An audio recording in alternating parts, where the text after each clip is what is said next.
안녕하세요. 포유 한율연구소입니다. 오늘은 좀 기본적인 얘기를 하고자 합니다. 경제학을 전공하신 분들은 그 대학 첫 경제학 수업 시간에 경제학 교수들이 경제학을 공부하는 목적이 그 현실 경제에 응용하기 위해서라고 얘기를 하면서 수업을 시작하거든요. 근데 이게 기본적인 얘기인데, 그런데 경제학 교수도 이게 안 돼요. 응용이 안 돼요. GDP 전망이 안 된다는 것 자체가 응용이 안 된다는 거죠. 그러면 왜 경제학 교수들이 더 환율이나 금리를 잘 모를까? 결국 GDP를 모른다는 얘기는 환율 결정 원리와 금리 결정 원리를 모른다는 얘기하고 똑같아요. 왜냐면요, 기업이 GDP를 창출하잖아요. 그죠? 그러면 기업은 또 환율 등락 및 대응 능력에 따라 매출액과 영업실적이 증가 또는 감소하죠. 그러니까 매출액과 영업실적에 따라서 주가가 결정되는데 그 근본은 환율이라는 거죠. 그럼에도 불구하고 대부분의 그 정권 전문가들은, 또 경제 전문가들은 환율 결정 원리 아는 사람이 거의 없어요. 대학 교수는 더욱더 모르고요. 그것을 증명한 사람이 모 대학 K 교수지요. 또 경제학을 전공한 사람들이죠. 또 현직에 있는 경제학 교수들이 환율을 몰라요. 그건 서울대 교수도 마찬가지고 서강대 교수도 마찬가지예요. 당연히 전망이 안 되면 대응 안 돼요. 환율 대응 안 되죠. 그러니까 매출액이 감소하고 영업실적이 나빠지죠. 그것은 주가 하락 요인이죠. 그래서 지난해 3월 이후 포유 환율연구소가 환율 등락에 실패하고 있기 때문에 한국 주식은 별로 매력적이지 않다. 그래서 미국에 투자하겠다 라는 얘기를 하면서 2021년 3월부터 그 얘기를 했네요. 그러니까 이것이 굉장히 기본적인 얘기인데, 그럼에도 불구하고 이게 굉장히 어려운 영역이에요. 대학에서는 기본을 가르친다라는 얘기를 하잖아요. 근데 그 대학 교수가 기본을 몰라요. 그렇기 때문에 응용이 안 되는 거죠. 환율 결정 원리를 대학에서는 고정환율 세대 이론을 가지고 얘기하거든요. 한국경제신문 논설위원도 얘기하는 거 보면 환율 관련 얘기는 전부 고정환율에도 관련 얘기예요. 금리는 언제나 기준금리 중심으로 얘기하고, 그러다 보니까 대응이 안 되죠. 2022년 초에도 금리가, 시장금리는 오를 수밖에 없고 오르고 있었는데 그 굉장히 이제 적극적으로 미국 주식 매수를 얘기했죠. 대부분의 정권 전문가들이. 그런데 기준금리는 3월부터 인상하는데 그때부터는 또 난리예요. 주가는 1월부터 빠지는데 기준금리는 3월부터 인상했고, 그때는 이미 주가가 20% 가까이 빠진 상태란 말이죠. 그러니까 금리가, 시장금리가 중요한데 기준금리 중심으로 얘기하고, 또 지난해 10월에는 시장금리는 하락하기 시작하는데 기준금리 인상한다고 주식에 투자하지 마라, 현금만 가져라. 아마 2023년 1분기에는 큰 기회가 있을 것이다. 그러니까 주가가 2022년 10월이 거의 바닥이죠. 그때 현금 준비하라는 거예요. 바닥에서. 더 큰 바닥이 2023년 1분기에 있을 테니까, 그러니까 그때 금리가 높을 때니까, 또 미국 경제 침체, 그러니까 GDP 성장률이 마이너스가 될 테니까 라고 얘기하면서 그 10월에는 보유주식 매도 내지는 인버스 투자, 공매도를 제한했죠. 그런데 금년 1월에 들어와 가지고는 오히려 그분들이 지금 10년 만에 온 기회다. 주식 투자하라. 뭐 이런 주식 3개만 가지면 부자가 될 것이다.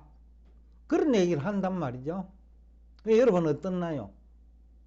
그분들 다 실패했어요. 얼마 전이가 어저께가 아마 우리 그 구독자분 같은데 전화가 왔어요.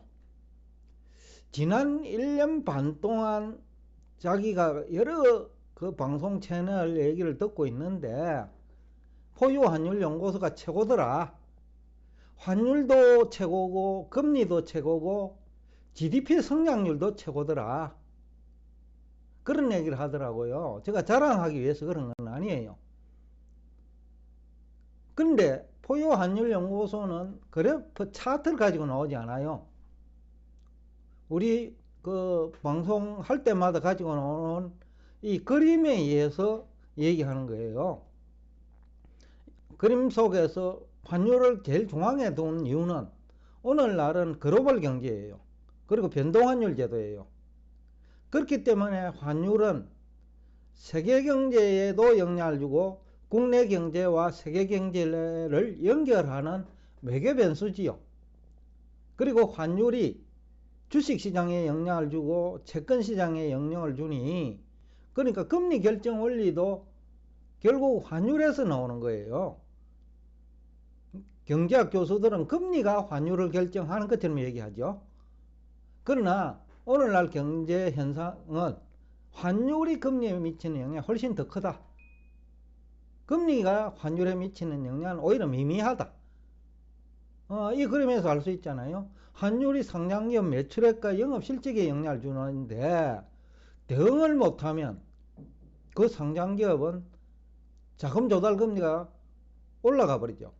즉 금리가 올라간다는 거예요. 시장금리가.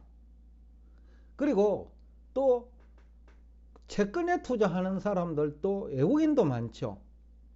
국내 채권에 외국인 투자자들이 가지고 있는 채권 비중이 100조가 넘거든요.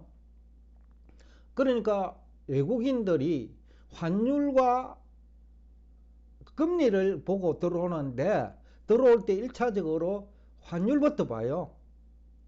환율을 보고 금리 상품을 매입하면, 즉 채권을 매입하면 금리가 내려가죠. 즉 채권 가격이 올라가는 거죠. 그러니까 환율이 금리에 직접적으로 영향을 미친다는 거죠. 그만큼 이제 환율이 이제 중요한 GDP 영향 요소죠. 예를 들면 S&P 500기업이죠. 매출액 중 40%는 외국에서 창출돼요. 즉 환율 영향 요소도라는 거죠. 미국도. 그리고 또 수입하는 기업도 많아요. 미국도. 미국은 수입이 수출보다 많은 국가니까. 그러니까 미국의 GDP는 환율의 영향을 받죠. 그래서 지난해 그 대부분 경제학자, 경제 전문가들이 미국 GDP 전망에 실패한 이유 중에 또 다른 이유죠. 달러가 고공행진을 하면 수입이익이 증가하잖아요. 그러면 내수 경기가 수입을 중심으로 돌아가기 때문에 미국 GDP는 환율에 많은 영향을 받죠. 또 물가를 상쇄시키는 역할을 하죠. 달러 인덱스 고공행진은. 그러니까 물가 높은 것을 강조하면서 또 금리를 강조하다 보니 GDP 창출이 어떻게 되는지를 잘 몰랐던 거죠. 그러니까 경제 성장률 전망에 실패한 거고, 한국은 대기업 100%가 환율에 노출되어 있죠. 수출하면 수입이에요. 내수기업도 수출하면 수입이에요. 한전조차도 그 석탄이나 석유를 수입해서 쓰죠.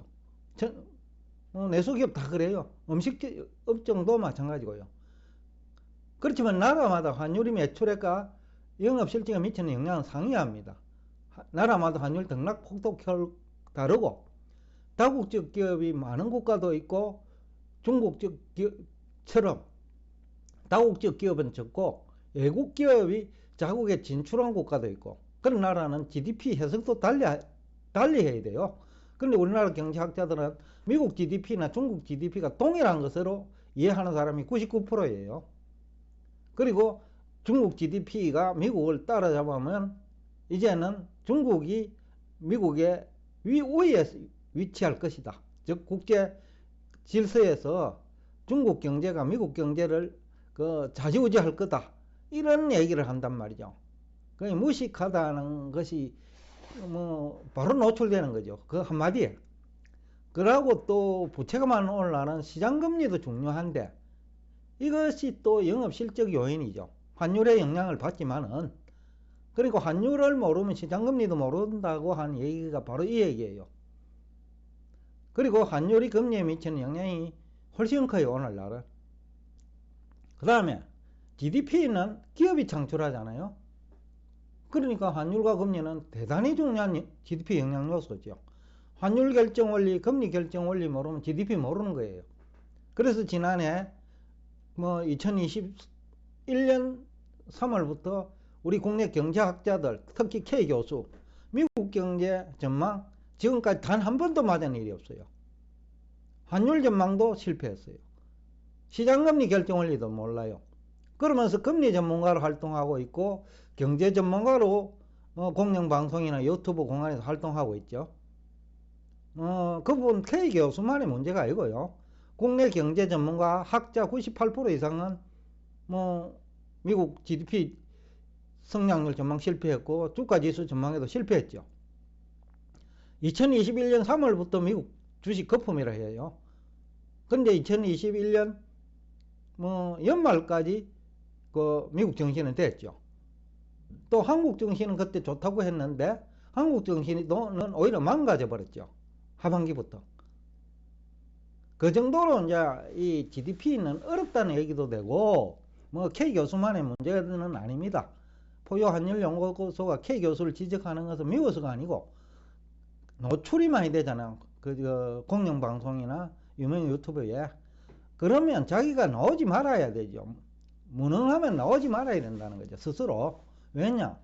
시청자에 미치는 영향이 크고 기업에 미치는 영향이 크기 때문에 기업이 오판하고 시청자들이 오판하거든요. 그리고 GDP는 기업이 창출하지만은 중국과 미국 GDP가 정시에 미치는 영향도 완전히 달라요. 미국은 전체 국민의 70%가 직간접적으로 주식에 투자하고 있잖아요.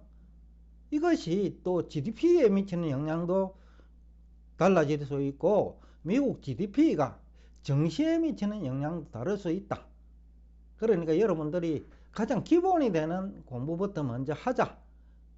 어렵지만은 이 공부를 해야 되는데 유튜브 공간에서 활동하는 경제학 교수 얘기 들으면 평생 이해하지 못하고 평생 정시에 실패한다 라는 얘기를 하면서 오늘 여러분과 대화를 여기서 끝내겠습니다. 오늘도 끝까지 경청해 주셔서 대단히 감사합니다.